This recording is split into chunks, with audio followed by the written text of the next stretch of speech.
ইসলামের দ্বিতীয় খলিফা, নবীজিকে বলছেন যে তাওরাতে কিছু সুন্দর কথা আছে ইয়া রাসূলুল্লাহ।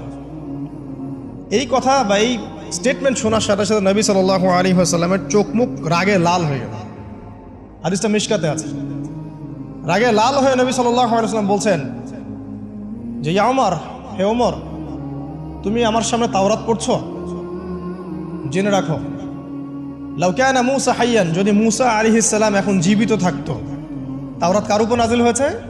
মূসা। তাওরাত পড়ছো আমার সামনে, তাওরাত যার উপর নাজিল হয়েছে সেই মূসা আলাইহিস সালাম যদি জীবিত থাকতো এখন, ফাত্তাবা'তুমুহু, আর তোমরা আমাকে বাদ দিয়ে তার অনুসরণ করতে, ওয়া তারাকতুমুনি, আমাকে ছেড়ে দিতে, লা দালালতুম আন সাওয়াইস সাবিল, তাহলে তোমরা অবশ্যই পথভ্রষ্ট হয়ে যেতে।